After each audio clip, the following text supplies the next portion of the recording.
Hey guys, it's Shaylin and I'm here today with another video. So today I'm going to be talking about how to write a short story. Maybe 2 years ago, I did a video called My Short Story Writing Process, and it's one of the most viewed videos on my channel. I made that video back when I was pretty new to writing short stories, so it's just like a chat on my process. I think at the time I wrote that I'd only written 4 or 5 stories, and I think now I've written like 14. My process actually stayed relatively similar to what I discussed in the video. I don't think it's really changed, but now I feel like I have a lot more experience to actually just talk about how to write a short story and actually make like a video tutorial on it. There is so much to say on this topic. I spent basically 2 years of my degree focused on learning and on how to write short fiction. I'm gonna try to cover kind of the essentials in as much detail as I can. So first, let's start with the idea. Lots of people struggle with this area of writing short stories, and I see a lot of people who say that they can't write short stories because the idea gets too big and then it just turns into a novel. If that is a problem you have, it's possible that the ideas you're choosing are basically novel ideas, not short story ideas, because there is kind of a difference. So the way I like to see it is that a novel focuses on a journey that transforms the character, whereas a short story focuses on an event that changes or reveals the character. If your story is a journey and it's focused on this long transformation,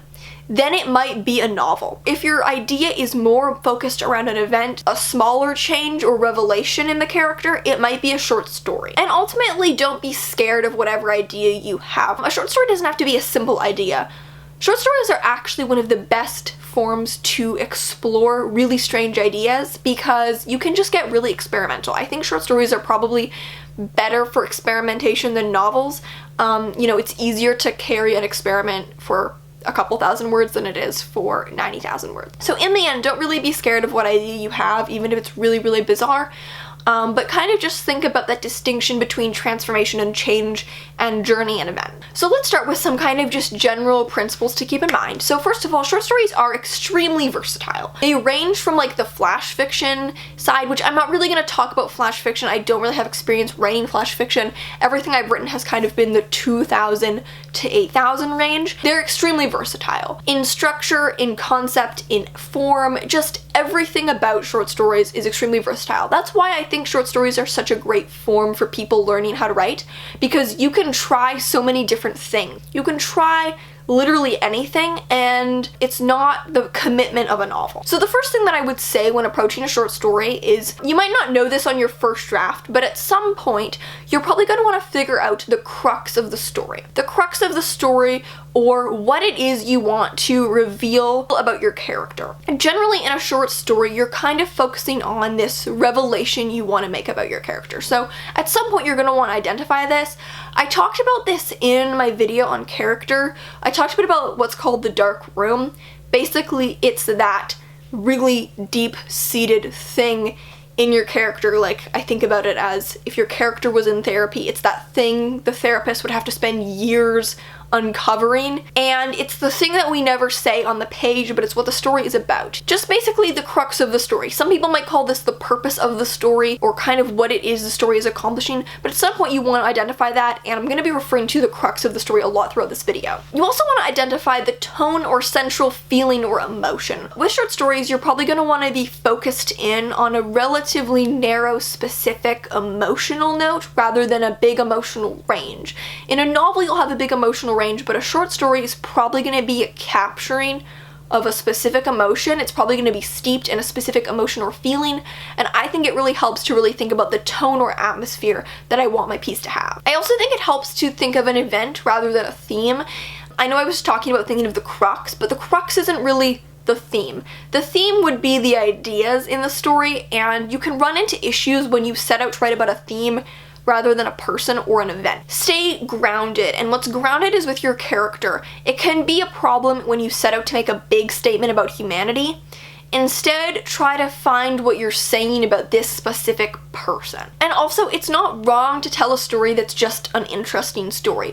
One thing I think that trips people up with short fiction is I notice a lot of people read short stories and then they say, I didn't get it. But I don't find that people say that as much with novels. And I think it comes from this idea that in a short story, there should be this like thematic point, and that's what you're supposed to take away from the story. And if you don't see the thematic point, you didn't get the story. The point of the story can literally just be to show interesting characters in an interesting situation. It can just be to tell the story if that's what you want the purpose of the story to be. That's totally fine. That's the purpose of a lot of novels. You don't need to root your story in making this like big philosophical statement that the reader has to get. But know what it is you want your story to do. If you want your story to just be to tell an interesting story, for me, usually it's I want to reveal something about the character. And sometimes that takes a lot of drafts to figure out what I want that revelation to be. Like, I usually start out wanting to tell an interesting story. Writing the story is like me trying to figure out what I'm trying to reveal about the character, and then revision is me steering the story properly in that direction. Whatever the crux of the story is, so that purpose of the story, you want everything in the story to contribute to that crux. Short stories are very much about unity and cohesion. Every element should be cohesive with the others. So that's unity of character, setting, plot, form, voice. Everything, every word should play into that unity. A big difference between novels and short stories: in novels you will get a range, you might get a range of emotion, a range of subplots, because it's a journey. Whereas with a short story, you want that really singular focus. And that's what's hard about writing a short story, is having to learn to zero in on that focus. And I think it's a really good skill to have. And of course there should be change. This is kind of a standard with any story. Stories thrive and are made of change. So you want there to be change. It can be very small, it can be very subtle. There are stories where the change is more so in how the reader understands the character than in the character themselves. So you will see short stories where the character doesn't necessarily change, but our understanding of them does. There should still be at least change in the situation, and ideally the character should change. So before we get further, I'm gonna break down kind of the structure of a short story pretty simply. You don't have to necessarily outline your stories this way. I just wanted to show this to illustrate kind of what a short story is in its simplest form. So you have a character that the story is about, and they yearn for something. And they have an exterior goal, and then they also have a subtextual goal, which is the reason for that goal. What they want, and specifically why they want it, is really the most important part of the story, and really that's the crux in a lot of cases. Not just what they want, but why they want what they want. They want to achieve that, but there are forces of antagonism in their way. You can usually break down your forces of antagonism into 3 different types: societal, interpersonal, and internal. So you have one societal antagonist, which is kind of the environment. You have one interpersonal, which is their conflict with other people, and then you have one internal, which is within themselves. Not all stories have all 3, and most stories are primarily focused on one of the 3, but it helps to try to identify all 3 in your story if you can. You know, some of those forces will be more in the background, some will be more in the foreground. The internal is very important though. Then you have an inciting incident that occurs, and the inciting incident is the thing that happens that causes the story to happen, and that causes this chain of events, which could be any number of scenes, really from 1 to however many scenes you need. That's basically the basic breakdown of what a short story looks like. I just wanted to cover that before I get into kind of some different components. So now let's talk a little bit about form. There's this really important idea in short stories especially, but also in novels, and that's this idea of unity of form and concept. So it's basically the form you use to tell the story is in unity with what the story is itself. So this starts off with your point of view choice, choosing the point of view that is what the story is, if that makes sense. Choosing kind of the most beneficial point of view for telling your story, the one that makes the most sense with the crux of the story. You can think of other components you might want to include. Like I said, short stories are great for experimentation. You can try things like having short stories in parts, or including, I don't know, whatever it is you want to do from the point of view of like an inanimate object. Really, there's so many things you could try out, and it's really worth experimenting because you kind of, in the short space, you kind of have the freedom to do so. So now let's talk about structure and plot, and how this kind of looks in a short story. So to start off, you should have an inciting incident and you should have a climax. Basically, the only 2 points that you need, and there are going to be exceptions. Your story probably, in almost all cases, will need to have a climax. It probably needs an inciting incident, although there are occasionally stories that don't have one, or the inciting incident was kind of before the start of the story. I wouldn't recommend that for your first story. I would recommend, when you're just starting out, trying to have an inciting incident that happens on the page. And once you get more comfortable understanding the structure of a short story, if you have one that you really feel doesn't need an inciting incident, playing around with that. When you're getting started, I would recommend trying to include an inciting incident because not having one can be the downfall of many stories. However, in a short story, a key plot point like the inciting incident or the climax could be one paragraph, it could even be one sentence. And they could be scenes, but it could be as small as the sentence. In a short story, oftentimes the inciting incident is just the character deciding to do something or deciding to go somewhere or whatever. And a lot of time the climax is also a choice or it's a revelation. Now, outside of that, I wouldn't worry too much about standard structure, things like 3-act structure, or the hero's journey, or save the cat. Those things are really designed for long-form stories. The thing with novels is that because they're so long, they kind of naturally start to fall into more of a standardized shape. I know that seems counterintuitive. Short stories are so short that they don't really have time to become standard. Don't worry about any kind of structural template for your short story. Now, like I was saying earlier, short stories usually focus around an event.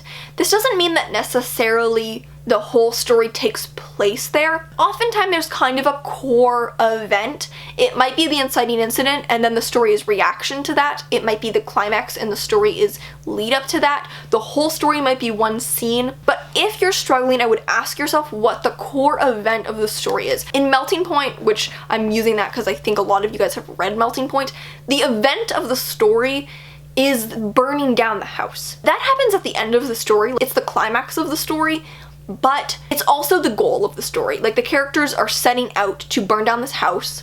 That's the exterior goal. It's not like the subtextual goal. The subtextual goal is to destroy each other as a means of self-harm. That's like the crux. The exterior goal is to burn down this house, and the event of the story is the burning down the house. So even though that happens at the end, everything is kind of building up to that or in relation to that, and every single thing in the story feeds into that event, which is the burning of the house. Also, in my short story, I Will Never Tell You This, which is in The Puritan, I don't know if it'll be out yet. If it is out, I will leave a link to it in the description. The event of that story is Flynn drowning. So that story starts with the character Flynn drowning. It's kind of like the whole story is orbiting that event. Important to remember in saying that is that extraneous scenes are especially a bore in a short story. They're a problem in a novel, but in a short story, if you have 4 scenes and one of them is extraneous, that's going to be a really big issue.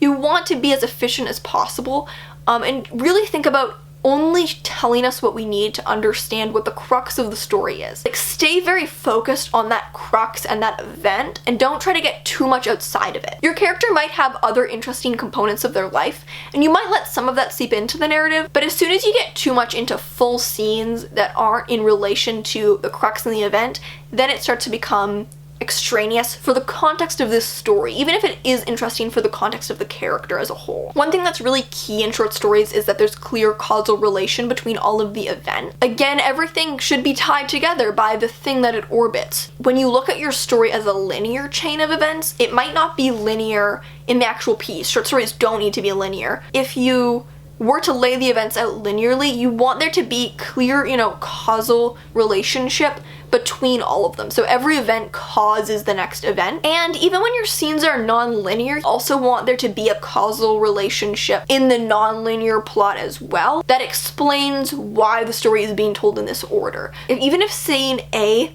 happens after scene B, maybe scene B is a flashback, there should actually still be causal relationship going from A to B so that we understand why B is being told now. You'll also probably find in short stories that there's no space on either side of the arc. So in a novel, you might have setup and denouement before the inciting incident and after the climax. In a short story, there's really not a lot of space on either side of the arc. The inciting incident happens right at the start, the climax happens right at the end. We usually don't really explore falling action or setup in most cases. You also want to be sparing with flashback. This is definitely something I was very bad at when I started writing short stories. I would include way too many flashbacks. If you read I Will Never Tell You This, you might be like, but Shaylin, that story is all flashback. That's because in that story, like, the present is a frame to look at the past. But if your story is in the present, you don't want to get too crowded with flashback. Try to be really efficient and use as few flashbacks as you can, and try to use just like contextualizing the narrative in the present more than you would just use flashback. Another key thing to remember when you're structuring a short story is to continually raise tension.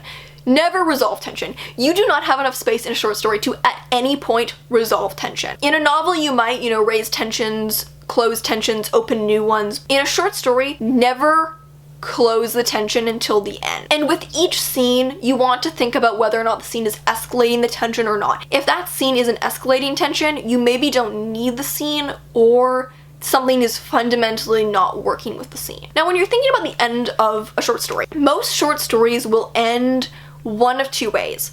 Either the main character makes a choice or the main character has a revelation. But short stories are very character-driven creatures because you don't have much space to get into plot. Typically, the ending has to show us or reveal us the character or their change. An ending where the character makes a choice and does something active is stronger than an ending where the character just has a revelation. What you want that choice to do, is to reveal the character. So again, I'm using Melting Point as the example. At the end of Melting Point, the main character locks her twin brother in the cabin when they're burning it down, and she keeps him trapped in it for a second, but then she lets him out. This is revealing her character, her desire to destroy him, but her inability to actually do it. So now we've talked about the ending, I want to touch on the beginning of a short story. More so than in a novel, you want to start with the hook. If you are submitting your short stories to magazines, that story needs to be as interesting as possible, as early as possible. Strong first lines are really important. You don't want it to seem contrived, but even if you can just start with like a really strong, interesting image, that can work really well. But some kind of hook is really important. You don't have a lot of time to capture an editor's interest with a short story. Another thing you want to consider with short stories is to condense your timeline as much as possible. Stories can get really spread out. I'm also, again, using Melting Point as an example. I'm sorry I keep using my own stories as an example. It's just because it's easy to see the first drafts and the issues that I had with them and then how that ended up getting fixed. But in that first draft of that story, the main characters decided to go burn down the house 3 months before the fictive present, and then the fictive present was them actually going to burn down the house. It made so much more sense and was way less confusing in the version of the story where they decided to go burn down the cabin and then just immediately went. The longer your timeline is, the more confusing it will be because the reader has to orient themselves in so many different points on the timeline. You also want to cut basically what's called the connective tissue. Anything that's kind of bridging your scenes together but that we don't need to have. And then the final thing I have to say on plot and structure is to just share the information. Withholding too much can be a big issue in short stories. You don't have a lot of time. You want the reader to have questions, but you don't want them to be confused. I would recommend, if you have information that the reader needs to know, just state it. Yes, it's exposition, but better one sentence of exposition, well-written exposition, at the start of the story than a reader who's confused the entire way. If you have information, just offer it up, say it, so that the reader has clarity, and make it interesting. Exposition doesn't need to be a bad thing. It can be a really useful tool for clarity if you just write it in an interesting way and you make those sentences strong. And in a piece this short, there's no good payoff there. So it's better to just tell us what we need to know. So now I want to get into character. Character is the most important element of short fiction. You don't have time to develop a plot, like I said earlier, so the story is probably really rooted in character. When you're trying to flesh out your character, the information you need to tell us about a character is probably not as much as you would share in a novel, but you want to share enough about the character for us to understand the character in the context of this story and for the crux of the story to be impactful. You're probably not going to go as in-depth as you would in a novel by any means, but you want to share the few important key details. Personally, I have a preference for more information. I like it when in a short story I know a character's age, I know what a character looks like, I know a character's job or whatever, just the basic facts. Some short stories or some authors prefer to give you nothing. There are short stories where they don't give you the main character's gender. I am usually on the side of preferring more information, especially for longer pieces. For flash fiction, I don't know, it's different thing. But for a longer short story, I like to know who I'm reading about, but other people have different preferences for that. Again, you want to be efficient. Instead of telling us a lot, you want to choose your details sparingly, but make them really good details. Instead of a lot of kind of generic details, give us just a couple really interesting ones. Rather than trying to paint the character in broad, vague strokes, try to paint them in a few specific points. One very interesting piece of specificity can almost be enough to carry the character throughout the whole story. It can even function as the crux. If there's something really weird your character does, that can do a lot. It's also, I think, really important that a character in a short story surprises us. Also important in a novel, but especially in a short story, we're spending so little time with this character. We want our understanding of them to be subverted at some point, or them to just do something that surprises us. Oftentimes this comes into what I was talking about, where the end of the story is the character makes a choice. We want that choice to be something surprising to us, or we want the character to just do something unexpected or surprising, but still congruous with who we understand them to be. Ultimately, in the end, most of what I said about character in my video on characters, which I will leave a link to, still applies here. I want to talk about setting. I actually think short stories are a great avenue for weird settings. You have a very short space, so in order to make it vivid, a weird setting can actually be really helpful with that. I'm not one, like if I'm writing a short story, I don't want to set it in just like a house, someone's apartment. Like, you know, in a novel, some of the novel might be set in someone's house, but if I have a short story, I would rather set it somewhere really weird, like a magical vine-infested greenhouse or a outer space. A lot of my stories start from setting, where like I have an interesting setting and then I want to put characters in the setting and use the setting as like a way to explore their relationship. Mostly for me, that's kind of like my formula of creating a story. Is I have a setting I want to explore, I have two characters with a relationship I want to explore, and I put them in the setting, see how they interact with their setting, and therefore how it tests their relationship and creates conflict, or kind of like reveals their relationship or whatever. Setting can also really be used to your advantage. Give the characters something to do and interact with so that they act more than just think. Setting can actually be the thing that makes it a story. You could have two characters who are going to have a conversation about something, and that could be not a very interesting scene or interesting story. Put them in an interesting setting where there's something interesting for them to do, and suddenly it could become a story. You can use setting to kind of guide and reflect and reveal character. It can also be really important for creating that central mood and atmosphere and emotion that I talked about in the beginning. So I quickly want to talk a little bit about line level stuff. Don't be scared of a weird voice. Again, short stories are the best avenue to experiment with. Don't be scared of strange voice. Even if the voice is really difficult to carry, you've got no better place to do it than here. Again, be efficient. Efficiency is really key in all elements of a short story. More showing rather than telling. But like most of all, think cohesion. Like it's all about cohesion. Words that fit the unity of the story. Images that fit the unity of the story. If you don't know where to start or end the story, just think about creating strong images that reveal your character's worldview as first and last lines. And then finally, just a couple notes on process for short story. Really, you can approach it however you want. You can outline it or not outline it. I usually don't outline my short stories unless the whole story like comes to me in a vision, and then I might make a really brief outline. Usually the method I take is I have an image in mind and maybe a couple other things I want to include. And then I just kind of start exploring the world. Usually I just write it sentence by sentence, like write a sentence and then just write what feels necessary and continue writing the next necessary feeling sentence. And a lot of the time, some of those sentences reveal things that turn into extremely important components of the story. So I definitely do a lot of discovery writing. There's no right or wrong way to approach this, but especially if you're not the kind of person who likes to plan, you can go into a short story with like no planning. It's the ideal form for no planning. Some people try to write them in one sitting. I don't. I usually write stories that are a little too long for me to do one sitting. For some people, they're a big fan of just like getting a full draft out. I usually don't know the story, like what's gonna happen, and I can't get it all out in one sitting. And then finally, when you're editing, focus on two things. First of all, when you're editing, focus on being concise and making everything as concise as possible, cutting anything that's extraneous. And second of all, think about refining the story's crux. So by the time you're getting to editing, you want to start to really narrow in on what the story's crux was, identify it, and make sure that everything is contributing to it and nothing is contradictory to it. Now that you have figured out what the crux of your story is, make sure everything leads up to it. That's everything I have to say on writing a short story, I think. So much to say. Thank you guys so much for watching. If you have any questions, you can always send me an ask on Tumblr, and I will see you in another video.